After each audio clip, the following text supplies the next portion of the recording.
Bueno, ante todo, mi agradecimiento por haberme invitado a regresar otra vez a Costa Rica, donde efectivamente me encuentro como en mi casa, o yo creo que todavía mejor que en mi casa, porque allí no me tratan tan bien, aquí creo que me tratan bastante mejor, hecho por el cual al final voy a acabar decidiendo quedarme aquí, porque es donde se está maravillosamente bien, aparte de la belleza natural, pues bueno, el encanto de sus gentes, que me parece que es verdaderamente impagable. Muchas gracias, para mí es un placer estar otra vez con todos y mi enhorabuena por esta iniciativa del tercer congreso sobre la gestión ética. Ya es un tercer congreso, esto ya quiere decir que es algo consolidado y siempre que las cosas funcionan es bueno, un motivo de alegría y de enhorabuena para las personas que han organizado todo este tipo de trabajos. Yo tengo que agradecer muy especialmente a los organizadores del congreso. Tendría que ir mencionando a tantos amigos que tengo en la sala, que no voy a mencionarlos porque siempre me dejaré alguno y eso queda muy feo, pero no tengo más remedio que nombrar a doña Vera Solís y a Juan Carlos Sevillani, que son los que han estado escribiendo correos electrónicos sin cuento con lo aburrido que es eso, que saben ustedes que la burocracia es lo peor que se puede hacer en este mundo. Entonces, muchísimas gracias y es un placer estar aquí con todos ustedes. El tema del que vamos a hablar es un tema que nos interesa a todos, que es el tema de la ética, es un tema que convoca y reúne a los que estamos aquí presentes y voy a decir desde el principio que, aunque algunos ya me lo habrán oído decir, pero lo voy a repetir, me interesa tratar del tema de la ética, como decía Ortega y Gasset, sobre todo desde el par, no tanto el par moral y moral, como el par estar alto de moral o estar desmoralizado. Me parece que siempre es bueno empezar así, porque esto de la moral parece algo como muy fúnebre, como muy tenebroso, porque siempre se trata de criticar lo que está mal hecho, lo que se hace mal, de sacar las denuncias, de decir todo lo que no se debería de hacer, y al final da una sensación. Había en España un programa que no sé si ustedes lo vieron o tenían también en Costa Rica, que se titulaba 1, 2, 3 y que había era un concurso de estos que los concursantes pues iban eligiendo diferentes cosas y había siempre unos, lo que llamaban los supercicutas, que eran una especie de brujos o brujas o gentes malvadas que tocaban una campanita en cuanto alguien cometía un error. Se hacían especialmente antipáticos. Y esto de la ética en ocasiones parece que es un conjunto de gente que toca la campanita en cuanto alguien comete un error, con lo cual se hace especialmente antipática. Supongo que los presentes comprenderán que yo nunca me hubiera dedicado a la ética si de lo que se tratara es de tocar una campanita cuando todo el mundo o cuando la gente está actuando mal, porque no tengo ningún interés en estar diciendo a la gente qué debe hacer, qué no debe hacer. No es ese el asunto tanto de la ética. La ética de lo que trata fundamentalmente es, como diría muy bien Ortega, de intentar que las personas y las sociedades estén altas de moral y no desmoralizadas. Una sociedad alta de moral es una sociedad que tiene ganas de abordar los retos vitales, tiene ganas de enfrentar los problemas con los que se encuentra y además tiene ganas de resolverlos con altura humana.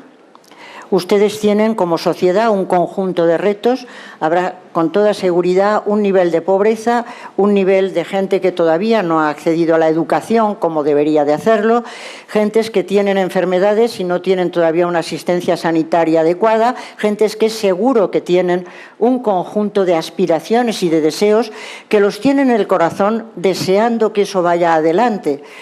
Y cuando una sociedad está alta de moral, tiene ganas de abordar esos retos y de salir adelante, intentando que todos tengan los recursos necesarios para comer, para desarrollarse, como diría Amartya Sen, para llevar adelante aquellos planes de vida que tengan razones para valorar. Cada ser humano tiene sus proyectos de felicidad, sus proyectos de vida buena, pero hay una enorme injusticia entre algunos que efectivamente pueden llevarlos adelante y otros que no pueden de ninguna manera. Una sociedad que está alta de moral lo que desea es intentar que todos sus ciudadanos tengan lo suficiente como para llevar adelante sus planes de vida feliz que cada uno tiene que decidir según sus propuestas personales y según sus opciones personales. Desde esa perspectiva me interesa hablar de estar altos de moral y de construir sociedades que estén altas de moral, que tengan ganas de resolver problemas como, por ejemplo, el que tenemos en Europa y estamos resolviendo tan mal, que es el de la crisis de los refugiados que vienen de otros países y se les cierran las puertas. No se está alto de moral si se está cerrando la puerta a los refugiados. No se está alto de moral si se está cerrando la puerta a los inmigrantes pobres que vienen, no porque no les gusta estar en su casa, sino porque en su casa no se puede estar. Es fundamental para una sociedad pensar que hay unos retos que son prioritarios, que hay que abordar, y para eso es necesario tener recursos, es necesario tener fuerza, es necesario estar altos de moral. A nadie le gusta estar desmoralizado, porque cuando se está desmoralizado no se tiene ganas ni de levantarse por la mañana, no se tiene ganas ni de salir de casa. En cambio, cuando se está alto de moral, se tiene ganas de abordar todos los retos vitales. Esa es la primera perspectiva que quiero decir para lo que va a venir a continuación. La segunda, que me parece importante, y todos los presentes estamos trabajando en el tema de la ética, hacer, como diría Ortega y Gasset, moralita y no moralina. Son dos expresiones que a mí me gusta mucho repetir, pero es importante para que la gente no se confunda. Porque de la misma manera que en ocasiones la ética parece algo verdaderamente negativo, de crítica continua, algo siniestro, pues en ocasiones la ética se convierte en moralina. Y yo miré en el diccionario qué quiere decir, y para los que no lo sepan se lo cuento. Moralina quiere decir prédica empalagosa y ñoña que se extiende sobre una situación corrupta para que deje de oler mal. Hay en muchas ocasiones, y ustedes tendrán conciencia, de que oyen hablar de alguna persona que habla de lo que hay que hacer desde el punto de vista ético, de lo que no se debe de hacer, y se dan cuenta de que es pura moralina, que es una prédica empalagosa y ñoña que se está extendiendo sobre una situación que no está bien para que deje de oler mal. Como comprenderán, si la ética fuera moralita, y si además consistiera nada más en decir lo que no se debe de hacer y además consistiera en, pues habría que borrarla del mapa. Habría que borrarla del mapa porque eso no es positivo. José Ortega y Gasset hablaba de que la ética es moralita y, como comprenderán, la palabra moralita viene de dinamita, que es un explosivo potente. Cuando se pone en una situación que está mal, estalla y entonces se puede reformar a fondo para construir algo mejor. Creo que los que estamos aquí nos interesa la moralita. Creo que nos interesa tratar de ver qué es lo que está mal, pero sencillamente para cambiarlo hacia algo mejor. Que lo que nos interesa es que las cosas funcionen adelante, construir y no solamente negar o no solamente hacer una serie de charlas empalagosas y ñoñas. Creo que queremos construir hacia el futuro y además sin nostalgia de pasados. Nunca hubo una época perfecta, nunca hubo aquel tiempo maravilloso en que la gente era espléndida y nosotros lo que tratamos es de decir, ¿pero qué nos ha pasado en esta época horrorosa en que se han perdido los valores? Es lo que me dicen todo el mundo en todas las sociedades. Todo el mundo está convencido de que se han perdido los valores.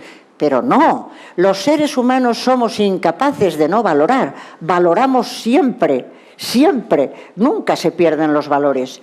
Lo que ocurre es que ponemos en primer término unos valores y otros en segundo término. Priorizamos unos y dejamos en segundo lado otros. Y si priorizamos y ponemos en primer término los valores del triunfo, del éxito, los valores económicos, los valores, y dejamos en segundo lado otros valores como pueden ser la libertad, la solidaridad, la igualdad, efectivamente lo que estamos haciendo es priorizar unos valores que tendríamos que pensar en voz alta si nos parecen los adecuados o nos parecen los equivocados. Y creo que eso es una tarea que tienen que emprender todos los pueblos, de alguna vez hacer esa conversación en voz alta de decir por qué valores estamos optando y cuáles nos parece que realmente deberíamos de querer. Creo que esa es la tarea de todas estas reuniones y esa es la plasmación que queremos hacer después en las distintas esferas de la vida social. Yo creo que en Costa Rica, como en España, son sociedades pluralistas, sociedades en las que hay distintos grupos que mantienen o que defienden distintas propuestas de vida buena, distintas propuestas de vida en plenitud. Y muchos de ustedes conocen perfectamente una distinción que hice hace mucho tiempo, que era la distinción entre ética mínima y éticas de máximos. Los que ya la conocen la van a tener que oír otra vez, sencillamente porque me parece clave para lo que voy a decir a continuación. Y como decía un antiguo profesor mío, no está de más repetir, porque es pedagógico, ¿no? Bueno, creo que es importante para todo lo que voy a decir después.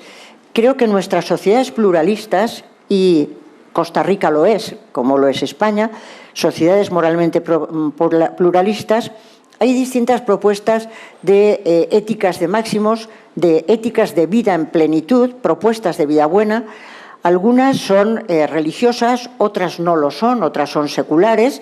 Por ejemplo, alguien que hace una propuesta ecologista profunda, un vegano está haciendo una propuesta de vida en plenitud.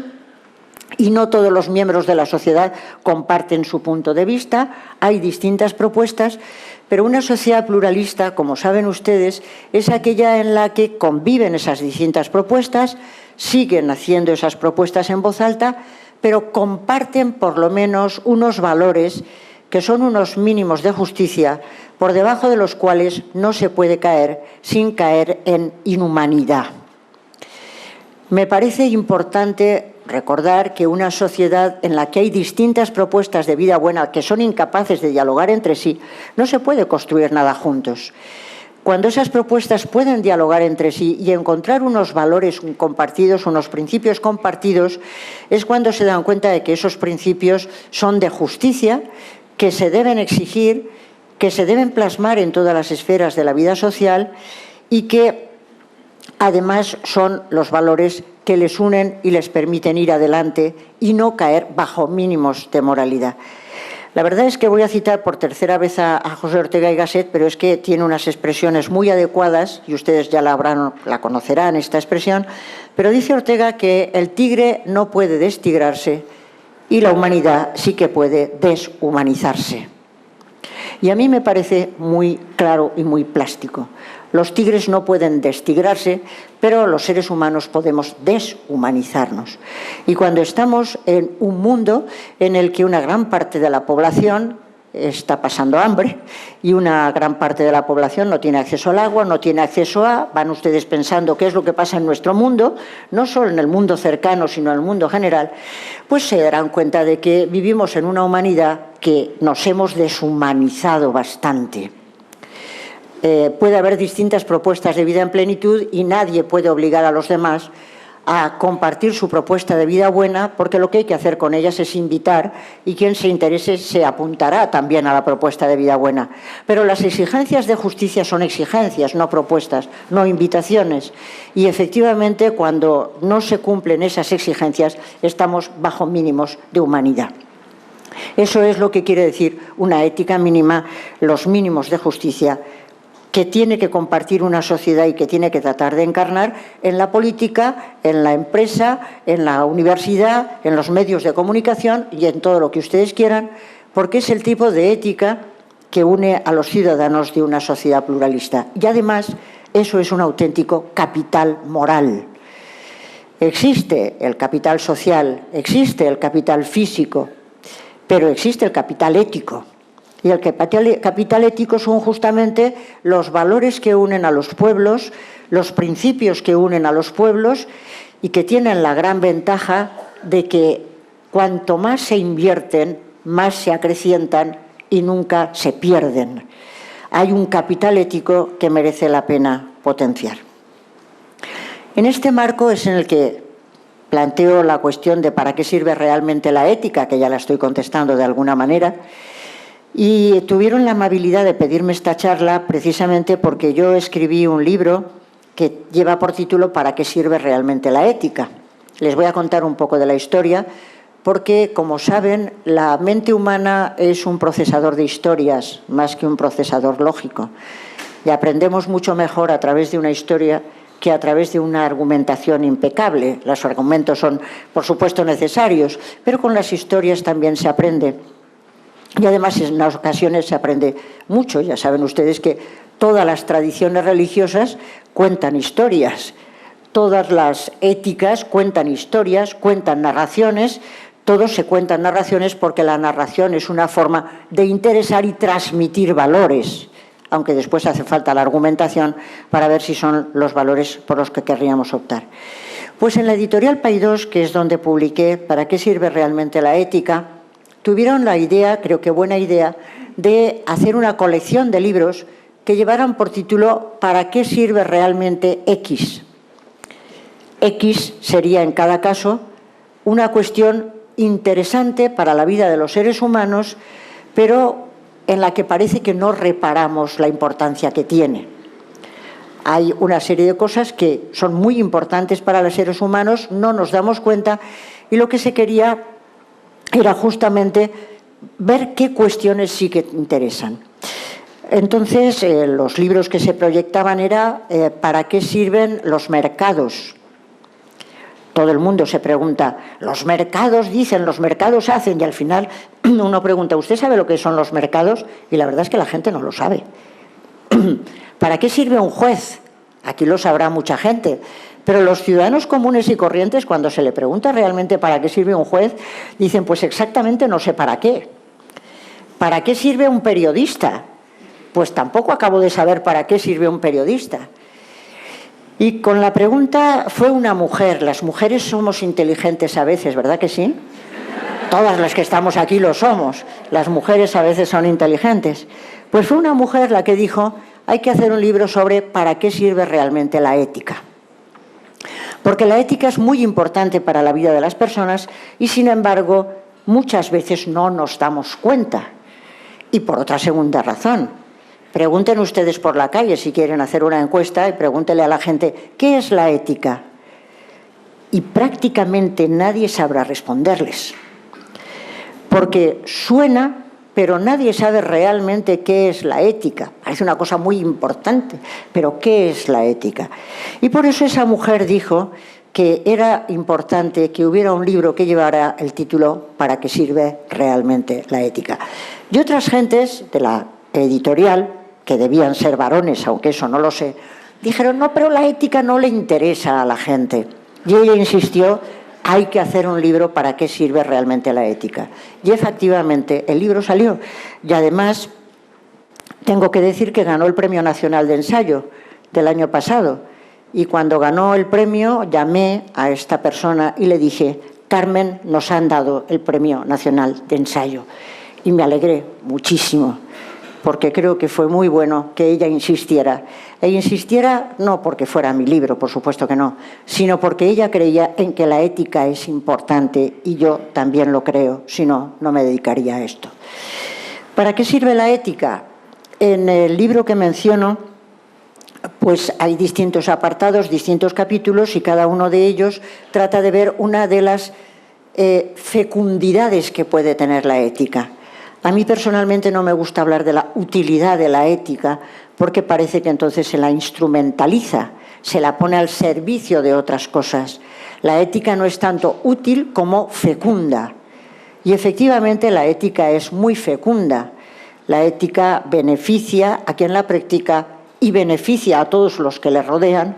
Y en ese sentido se decía antes en alguna de los parlamentos que la ética es un bien público y también un bien común.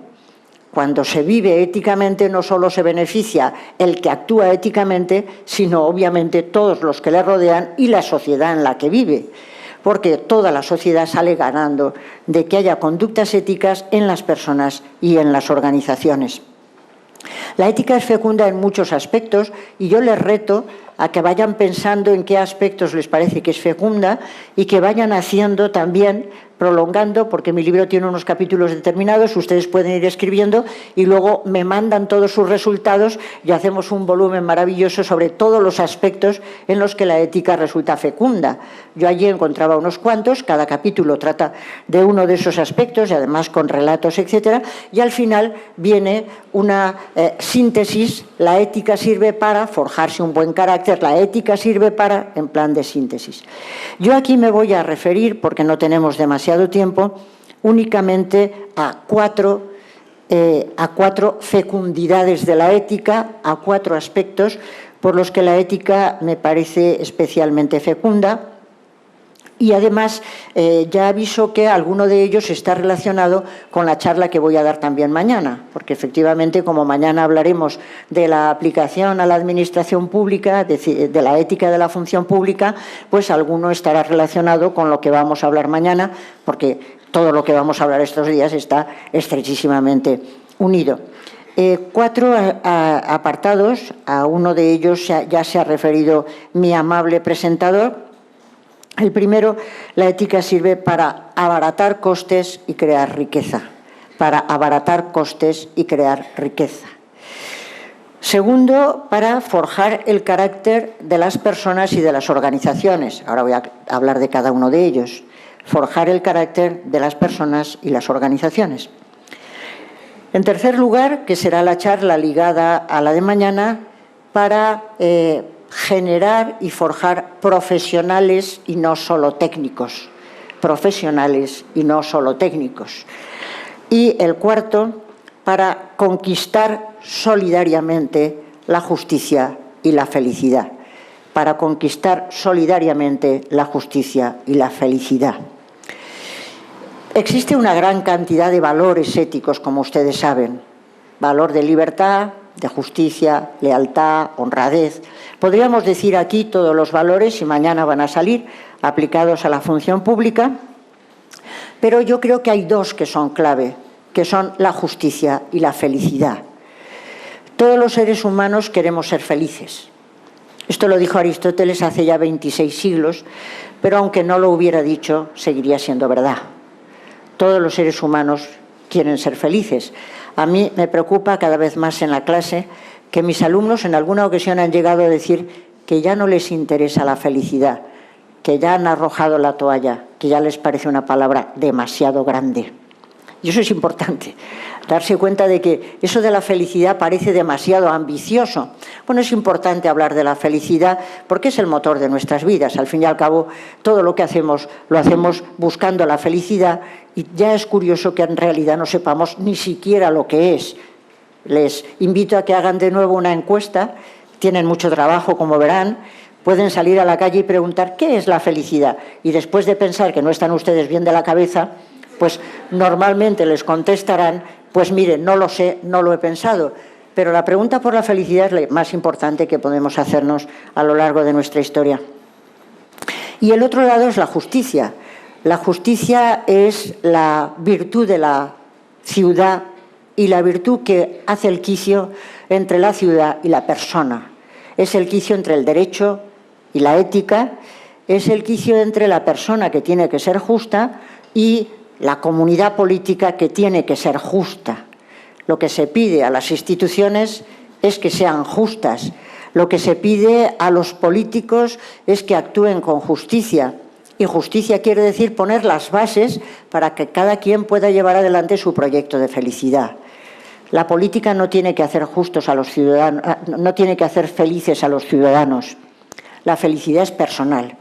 Es mi opción personal, que yo puedo hablar con otras gentes, ver qué modelos tienen ellos, qué propuestas tienen en ellos, pero la opción por la felicidad es una opción personal y no viene desde los políticos. Yo recuerdo en una ocasión en las elecciones, que son algo eterno, yo no sé si en Costa Rica pasa lo mismo, en España siempre estamos en campaña electoral, siempre, además con tantas comunidades autónomas, siempre estamos, dicen, se va a abrir la precampaña, y dices, pero ¿cómo la precampaña si estamos en campaña desde hace un siglo? Siempre estamos en campañas. Bueno, pues en una de las millones de campañas, alguien de un partido político dijo que nos iba a hacer felices a los españoles, e inmediatamente tuve claro a quién no iba a votar. Porque evidentemente a mí un político o una política no me hacen feliz. Es decir, lo que tienen que hacer es que las instituciones sean justas. Esa es su tarea. Que sean justas y pongan las bases para que las personas que viven en esa sociedad o las que vienen de fuera por el hambre, por la miseria, sean bien acogidas desde ese sentido de la justicia, que es la virtud de la ciudad y la virtud del ciudadano. Decía Ansel Feuerbach que la felicidad es el fin de la persona y la justicia del ciudadano. en tanto que ciudadanos tenemos que intentar ser justos, en tanto que personas aspiramos a la felicidad. Y los dos lados tienen que articularse. Con lo cual, y como supongo que diré después, la felicidad no tiene que rebajarse a bienestar.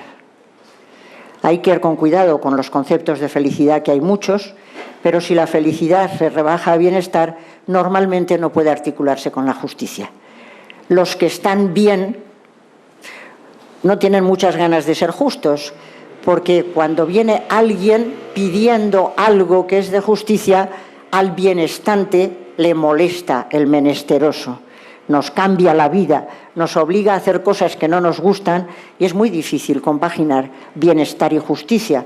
Por eso aquí vamos a mantener la felicidad en el pleno sentido de la palabra y después llegaremos a ese apartado. Voy a ver muy brevemente los 4.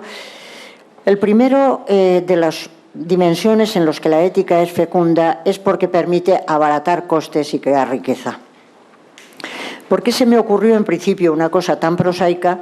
Pues porque efectivamente la preocupación por el dinero es una preocupación tremenda en nuestras sociedades.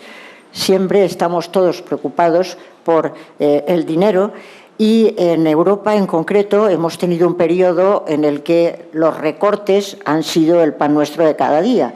Todos los días se hablaba de que había que hacer recortes porque si no, no podíamos pagar la deuda. Y además era verdad. Es decir, que había que pagar la deuda y entonces había que hacer recortes.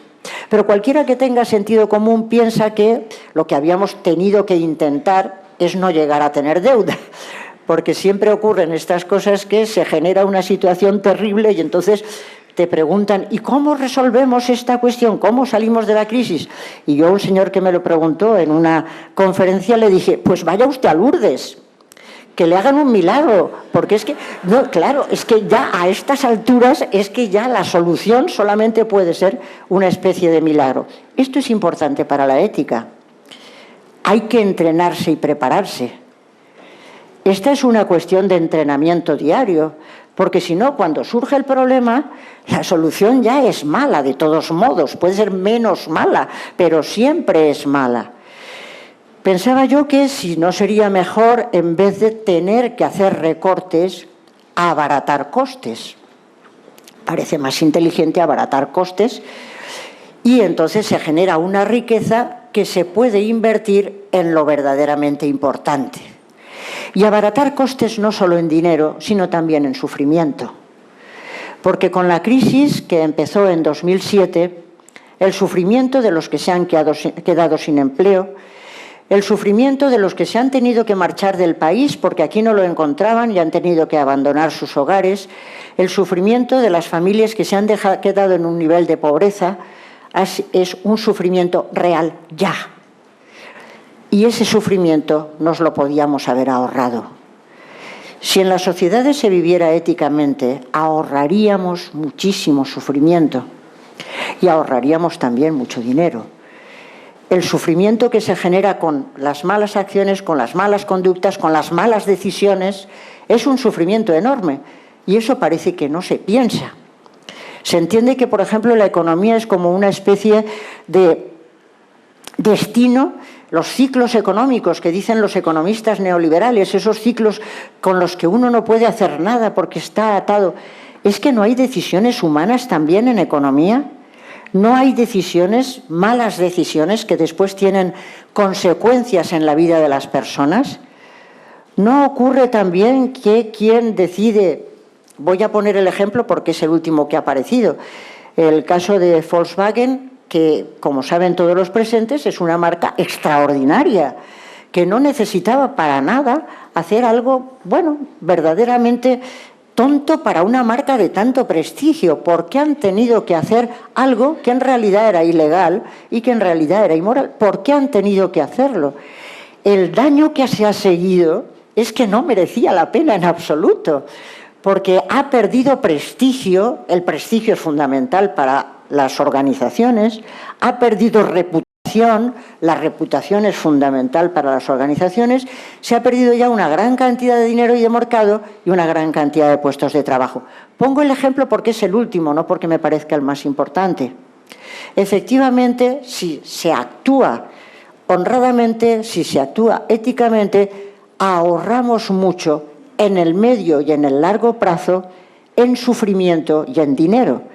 Por eso, ya que soy directora de una organización de ética de los negocios, que por cierto este año cumplimos el 25 aniversario de la creación de la Fundación, es evidente que para las organizaciones y para las empresas es más rentable ser éticos que no, en el medio y en el largo plazo.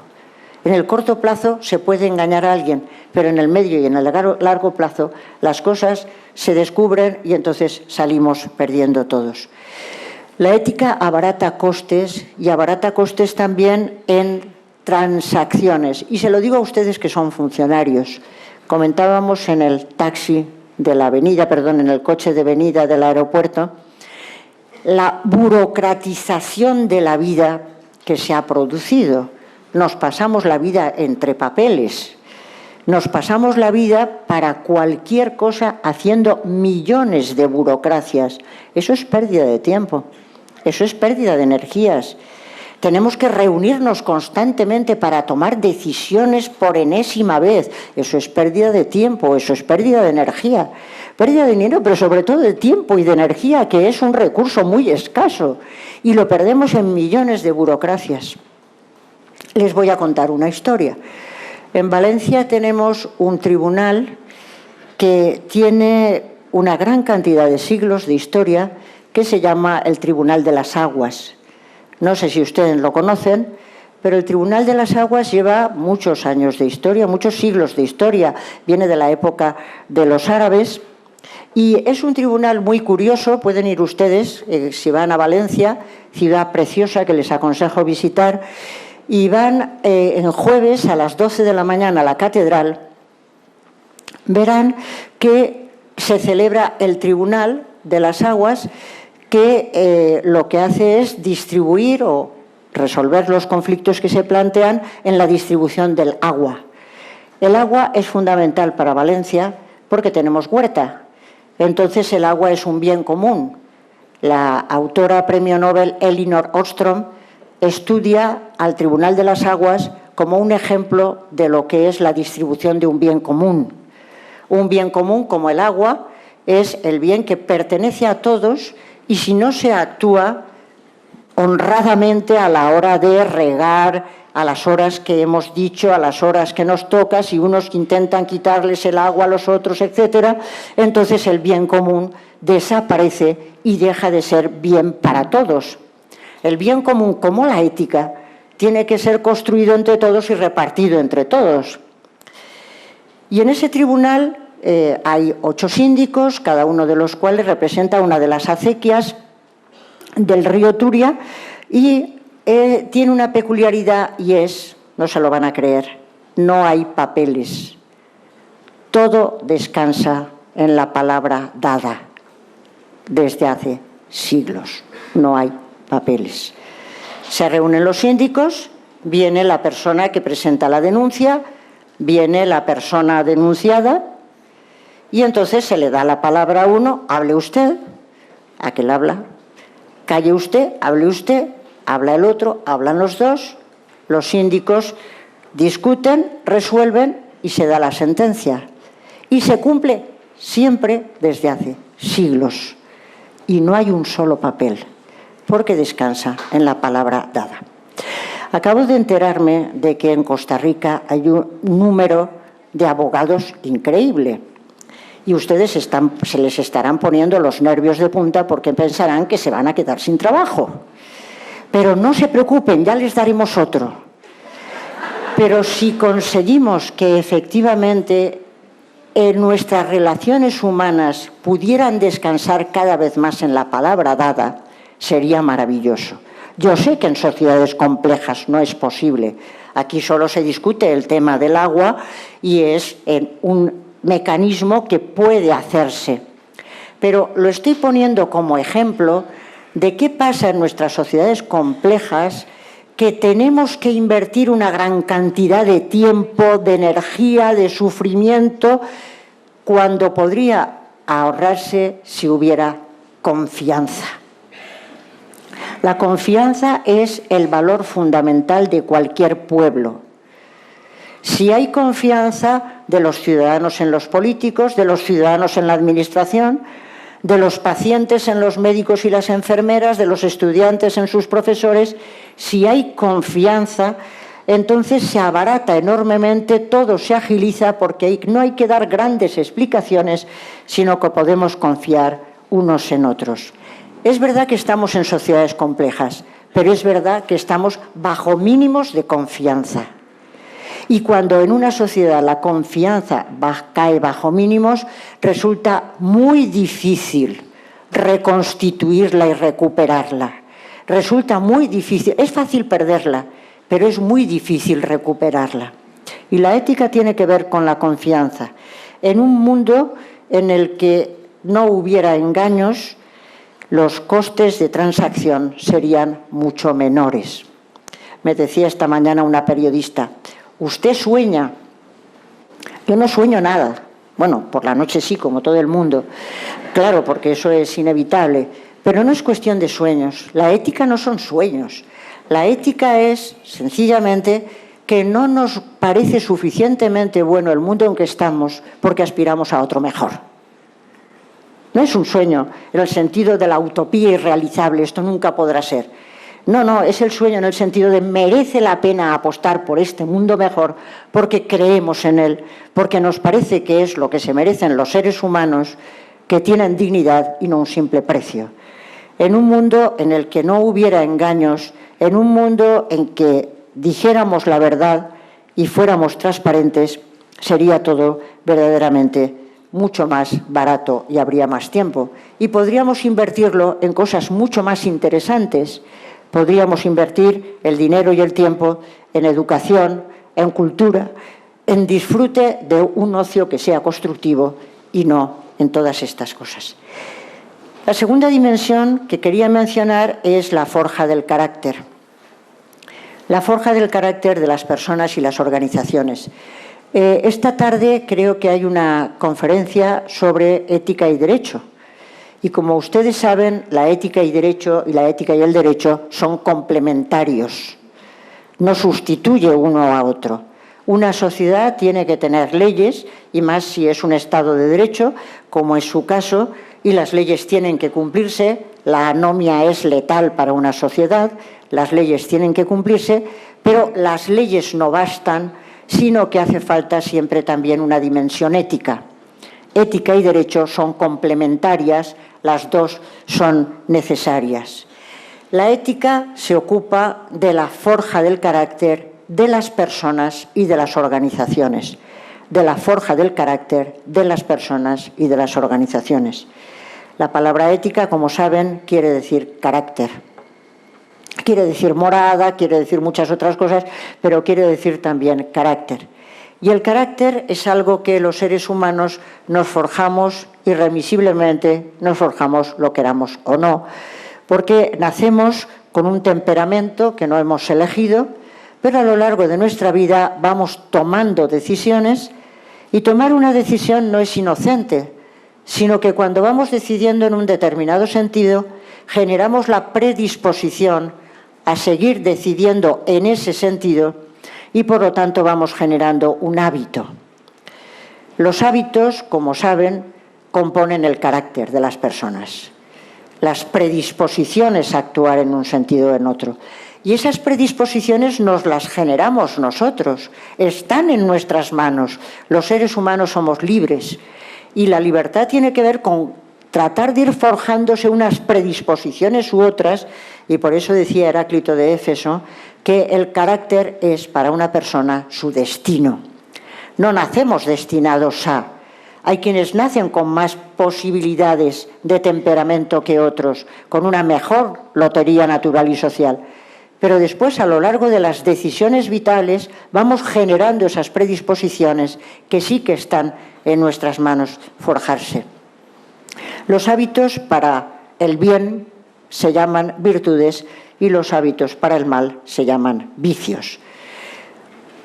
Jerga o lenguaje que tiene muy poca reputación hoy en día, porque hablar de virtudes y de vicios suele caer bastante mal a la gente. Yo digo en ocasiones que ya casi nadie le llama virtudes a sus hijas Si hay alguien entre el público que se llame Virtudes, que levante la mano, y entonces tendré que ver que hay una excepción, pero ya casi nadie llama Virtudes a sus hijas, cuando era un nombre en algún tiempo, y sin embargo a todo el mundo le gusta mucho presumir de ser un tanto vicioso. Yo me voy a tomar aquí la virtud del vicio en el sentido claro del término, y recuerdo a los presentes que la palabra virtud quiere decir excelencia. En el mundo griego el virtuoso es el excelente. Del comienzo de la ética occidental, dicen muchos autores, viene en los poemas homéricos. Confío en que hayan leído todos los presentes la Ilíada y la Odisea. Si no los han leído, les aconsejo que en cuanto salgan de aquí vayan al primer kiosco y lo compren y se lo lean, porque merece la pena. En la Ilíada y la Odisea aparecen, como recordarán ustedes, unos héroes que son los excelentes, los virtuosos, los que desarrollan alguna capacidad por encima de la media. Desarrollan alguna capacidad por encima de la media. Y son Aquiles, Héctor, Príamo, van ustedes recordando. La gente les admira porque desarrollan una capacidad por encima de la media. Pero lo más interesante de los excelentes del mundo homérico no es que desarrollen una capacidad por encima de la media, sino que la comunidad les quiere, la comunidad les recuerda, porque ponen esa excelencia al servicio de la comunidad. En las comunidades pequeñas, como las comunidades suméricas, se necesitaba de la excelencia de los ciudadanos, se necesitaba para poder sobrevivir. Una ciudad como Troya no hubiera podido sobrevivir sin un príncipe prudente, y el príncipe Príamo era excelente en prudencia. No hubiera podido sobrevivir si el jefe de la tropa, como es Héctor, no hubiera sido excelente en valor. No hubiera podido sobrevivir si no hubiera amistad y fidelidad profunda, como la de Patroclo por Aquiles. No hubiera podido sobrevivir sin guerreros ágiles como Aquiles, que era el de los pies ligeros. No hubiera podido sobrevivir sin la fidelidad de las mujeres, como era la mujer de Héctor, que lo arriesga todo por su marido. Sin la excelencia de cada uno de ellos puesta al servicio de la comunidad no hubiera podido sobrevivir. Y por eso después se recordaba a esos héroes con cariño y se les tenía en el recuerdo.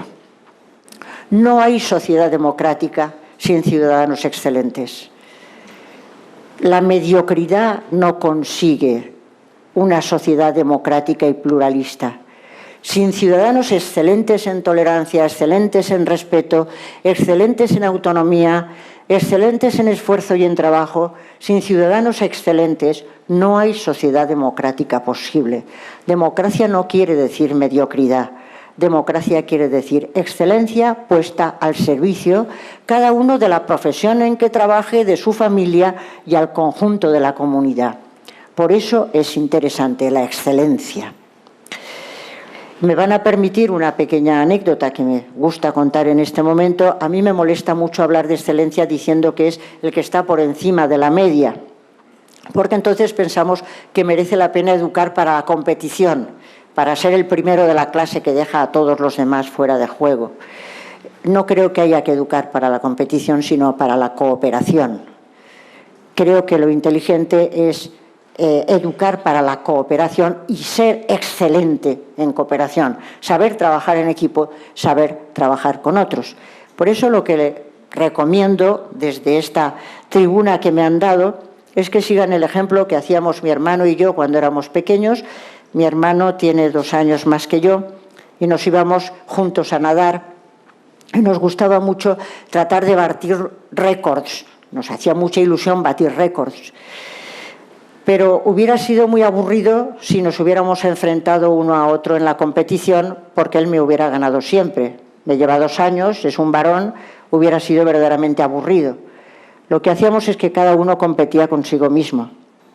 Y el otro se quedaba fuera con el reloj de nuestro padre en la mano, con el reloj de bolsillo, y entonces iba mirando en el segundero y cuando uno había batido su récord, el otro le decía: ¿has batido tu récord? Y nos poníamos contentísimos. Y llegábamos a la hora de comer y decíamos: mamá, mamá, he batido mi récord en crawl. Y cada uno estaba muy contento porque había batido su propio récord. Creo que el excelente hoy en día no tiene que ser el que intenta desalojar a todos, porque el que intenta desalojar a todos es el que genera enemigos, es el que genera adversarios, y eso no es ni siquiera inteligente. Eso lo recogeré después. Creo que hacen falta gentes excelentes. Excelentes administradores públicos, excelentes médicos, excelentes enfermeras, excelentes universitarios que ponen su excelencia al servicio de la comunidad y tratan de competir consigo mismos por una razón.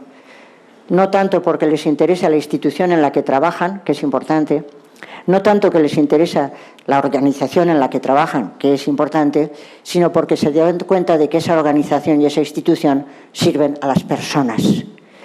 Y cuando se está al servicio de las personas, hay que intentar ser competente, hay que intentar mejorar, hay que intentar competir consigo mismo para ofrecer lo mejor que se tiene.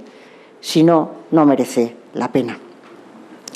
Por lo tanto, excelencia forja del carácter excelente de las personas y de las organizaciones. Y mañana hablaremos de las organizaciones y las instituciones, porque si las organizaciones no intentan ser excelentes, entonces las personas que trabajan en la institución, para ser morales, para trabajar moralmente, tienen que ser héroes. Evidentemente, si tenemos una institución o una organización en la que se sabe que se están tomando decisiones absolutamente inmorales, al que pretende ser moral normalmente se le está pidiendo que sea un héroe, porque en cuanto diga algo que no suena bien, va a quedarse en la calle.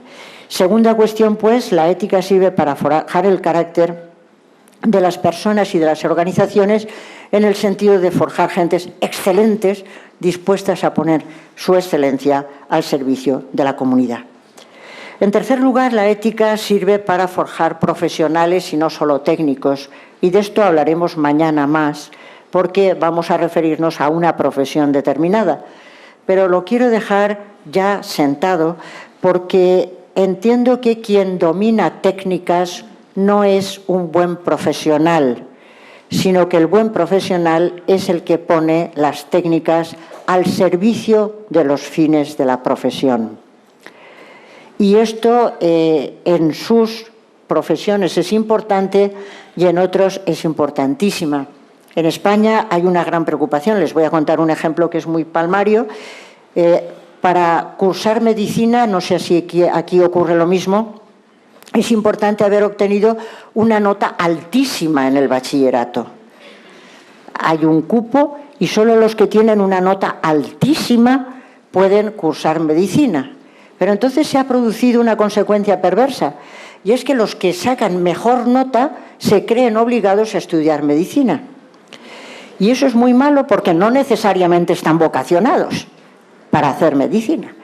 Y para hacer medicina lo que se necesita es alguien vocacionado que tenga las habilidades necesarias como para desarrollar esa profesión, pero no tiene por qué ser un excelente sabio en matemáticas, sino que es alguien que tiene que tener la habilidad suficiente y ponerla al servicio de la profesión. Es muy importante darse cuenta de que la cuestión no es que se sepa mucho o se sea muy técnico, sino que las técnicas es importante estudiarlas para ponerlas al servicio de las metas de la profesión. El que no conozca la meta de la profesión no es un buen profesional, es un técnico. Y recuerdan la frase de Aristóteles: tan bien hace los venenos el que los utiliza para matar como el que los utiliza para salvar. El buen profesional hace el veneno para salvar, el mal profesional hace el veneno para matar. Profesionales y no solo técnicos, mañana hablaremos un poco más sobre ellos. Y el último punto sería el de la conquista solidaria de la libertad y de la justicia. La ética es fecunda para conquistar solidariamente la libertad y la justicia. Y en este punto en nuestro grupo de trabajo venimos en los últimos tiempos trabajando en neurociencias, trabajando en neuroética y en neuropolítica y en neuroderecho. Y desde esos estudios hemos llegado a unas conclusiones que les voy a comentar en este cuarto punto, que serían las siguientes. En primer lugar, creo que vivimos en sociedades en que partimos del error de creer que los seres humanos somos seres individuales, cada uno de los cuales busca su máximo beneficio, y hemos hecho como clave moral de nuestras sociedades el individualismo de quien pretende quedárselo todo, el individualismo maximizador, que consiste en creer que cada uno trata de conseguir el máximo a costa de cualquier cosa. Se dice que los seres humanos somos individuos egoístas que tratamos de maximizar nuestro beneficio a toda costa. Eso es falso. Y, perdón, ¿cuánto tiempo me queda para hablar que no he podido ver cuando empezábamos? Me queda media hora. Bueno, pues entonces, lo siento, pero les voy a contar otra historia, porque es una historia que les va a gustar mucho. Tengo que decirles una cosa. No crean que estoy vulgarizando en absoluto. Todo lo que estoy diciendo tiene una base filosófica muy potente. Y puedo optar por contarles la pragmática trascendental y hacer la reconstrucción de la pragmática trascendental y contraponerla a la hermenéutica crítica, con lo cual ustedes se van a dormir todos y además van a tener razón. O puedo contarles lo mismo, pero de otra manera. Y es lo que estoy intentando hacer, porque de lo que estoy diciendo viene detrás el trabajo de un equipo que hemos venido investigando en ética, en filosofía jurídica, etcétera, y a la hora de tratar de comunicarlo a un público más amplio, obviamente creo que sería criminal contarles las reflexiones filosóficas, que están muy bien si fuera un congreso de filósofos estrictos. Entonces, lo que les estoy contando va siempre con intención, por supuesto, de comunicar qué es lo que creo que tiene que ser una conferencia.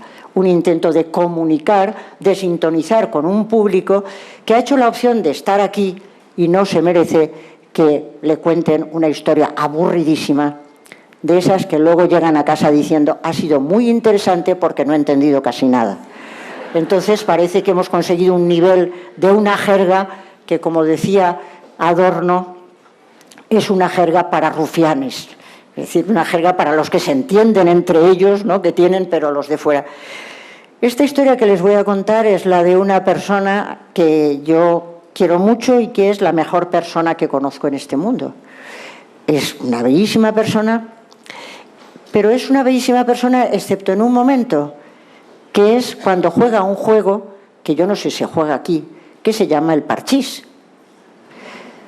Es un juego en el que cada uno, hay un tablero, tenemos todos unas fichas, tenemos también unos dados y un cubilete, y entonces se trata de que los jugadores, que tienen que ser 4, pues parten de unos determinados lugares, se tira el dado y entonces lo que hay que hacer es contar, si me ha salido un 5, pues 5 pasos, 5 pasos, 10 pasos, los que sea, y entonces el juego consiste en intentar llegar a la meta con todas las fichas que se tienen de cada uno de los jugadores y por el camino ir intentando matar a los demás.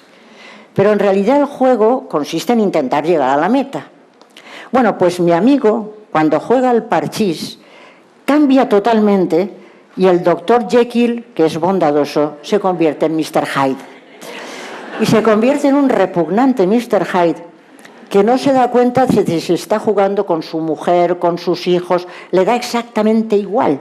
No mira ni a la familia, ni a la amistad, a nadie, porque lo que le interesa no es ganar, sino matar a todos los demás.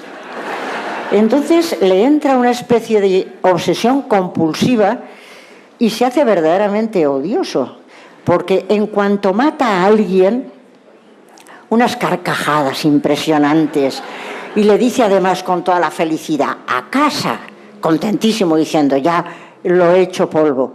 Si empieza a contar, porque puede contar 20, y entonces mata a otra ficha, bueno, ya es el no va más. Y si cuando mata la ficha estaba a punto de entrar a la meta, ya la felicidad es total. Bueno, yo he aprendido mucho con eso. En la vida hay que aprender con los acontecimientos. Y he aprendido una cosa, y es que al final del juego lo que ha conseguido es que los demás jugadores nos dé exactamente igual ganar o no. Lo único que queremos es hundirlo a él. Lo único que queremos es hundirlo a él. Hay que aprender en la vida. Es muy peligroso generar enemigos. Es muy peligroso generar adversarios. Porque, como decía Thomas Hobbes en el Leviatán, al empezar con su idea de un contrato, hasta el más débil te puede quitar la vida. Hasta el más débil te puede quitar la vida. Hasta el más débil, si tú le has dañado, puede unirse con otros, puede encontrar a otros que son más poderosos, puede buscarse un sicario y puede ser muy débil, pero te quita la vida. Hasta el más débil te puede quitar la vida. Y decía Kant en su fabuloso texto La paz perpetua, que hasta un pueblo de demonios prefiere el Estado de Derecho a un estado de naturaleza. Hasta un pueblo de demonios prefiere vivir en una sociedad en la que hay leyes, en la que hay instituciones, en la que se cumplen las leyes, en la que se respetan unos a otros, en la que hay concordia, en la que hay confianza. Hasta un pueblo de demonios prefiere vivir en un estado de derecho que en el estado de naturaleza, que es un estado en el que no hay leyes, en el que cualquiera te puede quitar la vida, hasta que el más débil te puede quitar la vida. Es mucho mejor hasta un pueblo de demonios. ¿Qué quería decir Kant con el pueblo de demonios, aparte de que se estaba refiriendo a Hobbes? ¿Saben ustedes quién es el demonio? Bueno, pues se entiende que es un ser sin sensibilidad moral. Se entiende que es un ser sin sensibilidad moral. Pero se entiende que Luzbel era el más inteligente de los ángeles de la creación. Era un ser sin sensibilidad moral, pero era inteligente. Y Kant añade, hasta un pueblo de demonios preferiría el Estado de Derecho, y añade, con tal de que tengan inteligencia. Con tal de que tengan inteligencia.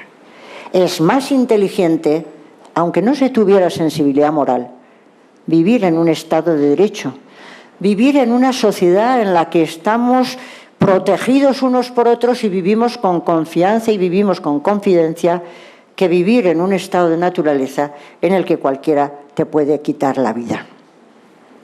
Pero lo malo es que no somos inteligentes, que la inteligencia es una característica poco común y que hay muchas gentes que tratan de vivir intentando desalojar a todos los demás, intentando quitar a todos los demás y que solamente entienden los juegos de suma cero. En los juegos de suma cero, lo que gana uno, lo pierde el otro. Y hay gentes que entienden que solamente pueden ganar si el otro pierde. Nos hemos acostumbrado al fútbol. Hace poco me decían, en Costa Rica es muy importante el fútbol. Yo creo que es un universal antropológico. El fútbol es importante en todas las sociedades que conozco. Efectivamente hay gentes que creen que solamente se puede ganar si el otro pierde y por eso se educa a la gente para la competición y no para la cooperación. Y es muy poco inteligente porque se generan enemigos, se generan adversarios y es mucho más inteligente tratar de generar aliados, tratar de generar amigos, generar gentes que te ayudan en un momento de necesidad.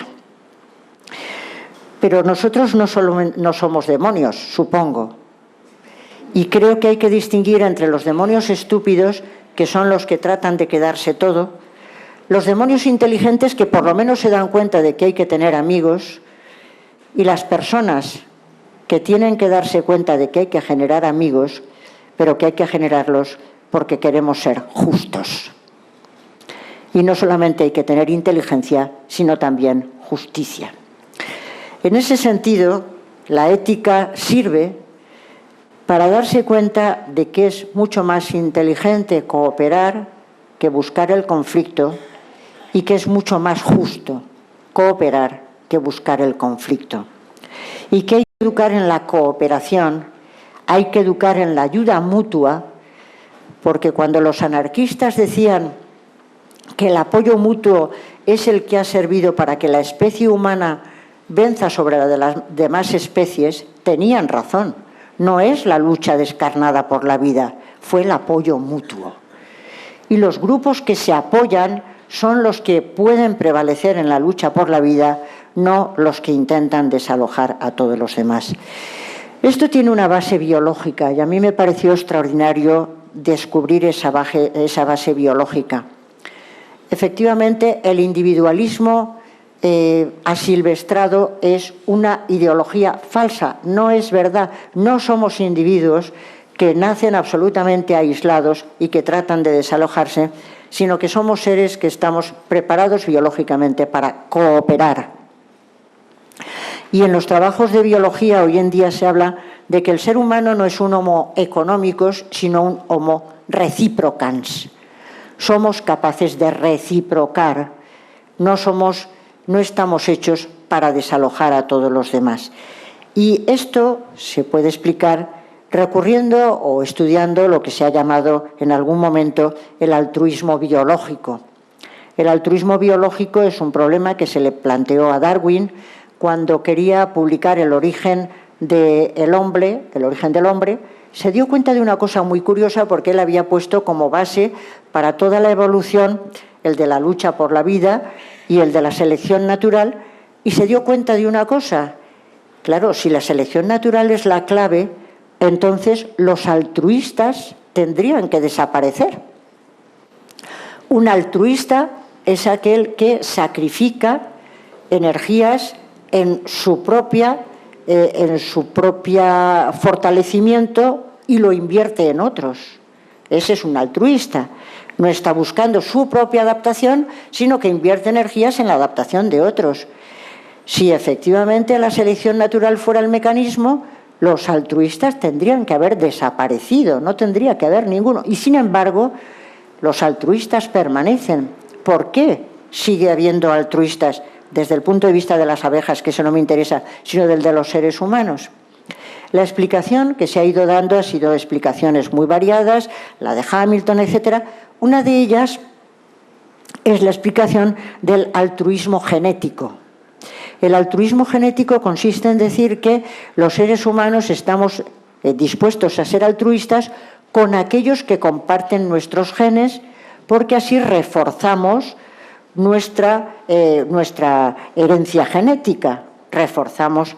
Por eso los padres trabajan por los hijos, por eso los hermanos se protegen entre sí, porque estamos intentando reforzar a los que están en nuestra misma tradición genética. Si eso fuera verdad, si los seres humanos fuéramos nada más altruistas genéticos, no podríamos criticar de ninguna manera el nepotismo. El nepotismo. ¿Saben lo que es el nepotismo? Evidentemente que sí. El nepotismo del pobre Cornelio Nepote, que le ha quedado el nombre a él, el nepotismo es a la hora de tener que distribuir puestos, dárselos a los familiares. Claro, es muy común. Es en ocasiones lo que se llama el familismo amoral. El familismo amoral que no es propio del Estado de Derecho, porque consiste en dar los puestos a los parientes y no a los que tienen más mérito. Evidentemente, en la administración pública el criterio tiene que ser el mérito, no que sea alguien de la familia.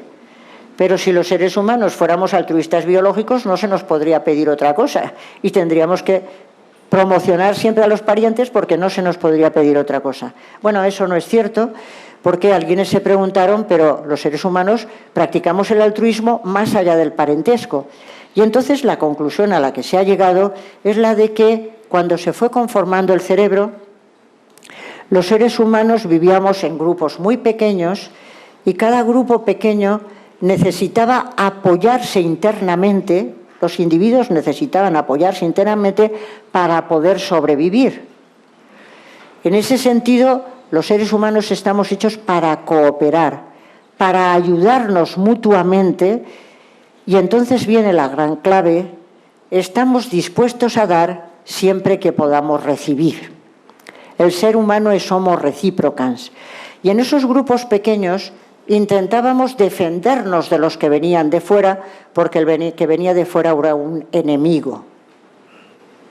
¿Les suena? El que viene de fuera es un enemigo. Los que estamos dentro nos reforzamos, nos ayudamos unos a otros, hacemos nuestra camarilla y tratamos de combatir al invasor extranjero, porque estamos dispuestos a dar siempre que podamos recibir. Hay unos matemáticos evolutivos que cuentan el ejemplo de dos matemáticos, de dos profesores, un profesor de Oxford que iba siempre a los entierros de sus colegas. E iba a los entierros de sus colegas porque quería que cuando él muriera también ellos fueran a su entierro. Pero no los mismos, sino otros. No los mismos, sino otros es la clave de la reciprocidad indirecta. Estamos dispuestos a dar siempre que después podamos recibir, no siempre de los mismos, sino posiblemente de otros. Y esa es la clave de nuestras sociedades, de la sociedad costarricense y de la sociedad española. Los ciudadanos estamos dispuestos a cumplir determinados deberes, pero siempre que se protejan nuestros derechos. Estamos dispuestos a dar, pero siempre que podamos recibir. Y esas son nuestras sociedades contractualistas, que son las sociedades de doy y recibo. Es bueno que las sociedades en las sociedades se dé y se reciba, que sean sociedades cooperativas, que cumplan los contratos, evidentemente que es bueno. Y entonces ya voy acabando con mis historias porque el tiempo se me está agotando y creo que hace falta un poquito de coloquio, aunque sea un poquito. Había un jefe indígena, conste que ya me quedan pocas historias, había un jefe indígena que estaba contándoles a sus nietos una historia y les decía: en cada ser humano hay dos lobos que luchan a lo largo de toda su vida, el lobo de la misericordia, el lobo de la bondad, el lobo de la lealtad, y otro lobo que es el lobo de la discordia, de la violencia y de la maldad. Los nietecitos le están escuchando y cuando acaba la historia le preguntan: abuelo, ¿quién crees que ganará? ¿Quién de los dos lobos crees que ganará? Y la respuesta del jefe me parece extraordinaria: aquel al que alimentéis. Aquel al que alimentéis. Si alimentamos el lobo de la discordia, pues eso será. Si alimentamos el lobo de la concordia, pues eso será. Hay que alimentar la cooperación, hay que alimentar el trabajo en equipo, los juegos de suma positiva, no educar para la competición despiadada. Pero aún así siempre nos queda un límite, y es el límite de los que parece que no tienen nada que ofrecer a cambio. Porque si estamos dispuestos a dar y hay quien parece que no tiene nada que dar a cambio, en todas sociedades quedan siempre los excluidos. Los que parece que no tienen nada que ofrecer y por lo tanto no le interesan a nadie. Los excluidos quedan fuera y luego la gente dice: hay excluidos, claro, es que parece que no tienen nada que dar. Todos los seres humanos tienen algo que dar, pero a veces no lo vemos. Y entonces siempre queda la exclusión cuando es un mundo cooperativo. Por eso yo les diría, para acabar, que uno de los males que hay que acabar es con la aporofobia. Por favor, escríbanlo, aporofobia. Es un término de mi invención. Es un término de mi invención. Hace años, bastantes, escribí un artículo en el diario en El País, que es donde yo colaboro, y dije: creo que hay que añadir un término en el diccionario de la lengua, con tantos que se añaden. Y es un término porque creo que refleja una realidad, y cuando a la realidad no se le pone nombre, entonces se ideologiza. Si se le pone nombre ya lo reconocemos. Yo oí hablar de xenofobia y me di cuenta de que a la gente no nos molestan los extranjeros. La principal riqueza de España es el turismo. Nos encanta que vengan extranjeros. Supongo que en Costa Rica también. Nos da igual que sean de otra raza, de otra etnia, de otra lo que sea, nos da exactamente igual, lo que queremos es que vengan, Yo pensé que no nos molestan los extranjeros, nos molestan los extranjeros pobres. Es decir, claro, los inmigrantes que parece que no traen nada, los refugiados que parece que no, claro. Y de los pobres nos molestan hasta los de nuestra propia familia. De hecho, la gente cuando te presenta a sus parientes siempre es a un pariente que es algo importante, pero no al que no es nada importante. A ese se pretende dejarlo más bien de lado para que nadie lo vea. Bueno, entonces me dije, hay que crear una palabra que se parezca con fobia, efectivamente, recelo, temor a. Busqué en mi diccionario de griego del colegio y encontré que el pobre, el que no tiene que ofrecer nada a cambio, se dice áporos, en griego, áporos. Y me dije aporofobia. Construí la palabra, lo publiqué en el artículo y además se la di en bandeja, les puse. Aporofobia, paréntesis, del griego áporos y phobos, les ponía la expresión. Y luego, dícese de, que es lo que ponen en los diccionarios, o sea, se lo di ya en bandeja, Pero no lo han puesto. Ahora bien, lo dije esta vez una vez en un programa de radio, y en ese programa tenían una serie de personas que están mirando a la vez, cuando tú dices algo, miran para completarte, para darte información, y me dijeron, pero está en Wikipedia. Miren en Wikipedia, viene aporofobia. Bueno, yo creo que efectivamente los límites del dar y el recibir están cuando pensamos que hay quienes no pueden dar nada a cambio y más bien molestan. Y entonces es muy difícil la justicia, porque como no parece que podamos esperar nada de ellos, entonces es muy difícil. Pero los seres humanos somos o estamos hechos también para la justicia. Y hay que llevar más allá el dar o el entregarse, más allá de aquel que está dispuesto a recibir. Y entonces entramos en ese terreno de la justicia que tiene que ver con la gratuidad. La gratuidad tiene que ver con el llegar a esas necesidades que no pueden reclamarse como un derecho, ni pueden darse como un deber, sino que las personas que están dispuestos a saciarlas es porque lo hacen desde la abundancia del corazón. Los seres humanos, como se decía esta mañana, como decía Kant y como dice la Declaración de Derechos Humanos, tienen dignidad y no un simple precio. Todos, los que pueden dar algo a cambio y los que no pueden darlo, todos tienen dignidad y no un simple precio. Por eso a mí me parece que el principio supremo de la ética moderna es el imperativo kantiano del fin en sí mismo, la tercera formulación que dice: obra de tal manera que trates a la humanidad, tanto en tu persona como en la de cualquier otro, siempre al mismo tiempo como un fin y nunca solamente como un medio. Y aclara Kant a continuación que los seres humanos son fines en sí mismos, que no son nunca medios para otra cosa, que no se les puede instrumentalizar porque valen por sí mismos y no para otra cosa. En esa época en que estaba naciendo el capitalismo, en esa época en que se hablaba en el lenguaje de la mercancía, de que todo tiene un precio, Kant dice que hay una diferencia en el mundo de valor entre el precio y la dignidad. Los seres humanos no tienen precio, porque tiene precio aquello que se puede intercambiar por un equivalente. Pero el ser humano, cada uno es único, no hay un equivalente, no se le puede intercambiar por un precio, no tiene precio, sino dignidad. Y por eso no se le puede instrumentalizar.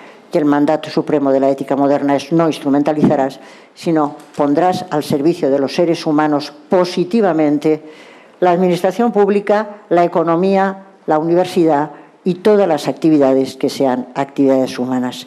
Por acabar, recordaré aquella expresión. Me gusta acabar en los últimos tiempos recordando la frase de Machado: todo necio confunde valor y precio.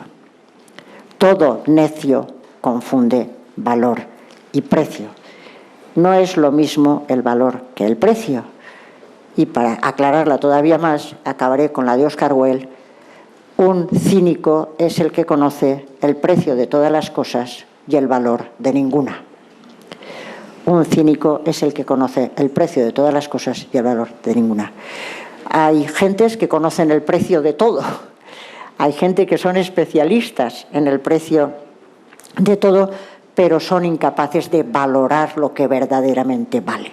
Y la ética sirve realmente para enseñar a valorar lo que es verdaderamente valioso. La ética sirve, entre otras cosas, para enseñar a valorar qué es lo realmente valioso, para priorizar y poner en primer lugar aquello que vale por sí mismo y no para otra cosa. Para eso sirve realmente la ética. Muchas gracias.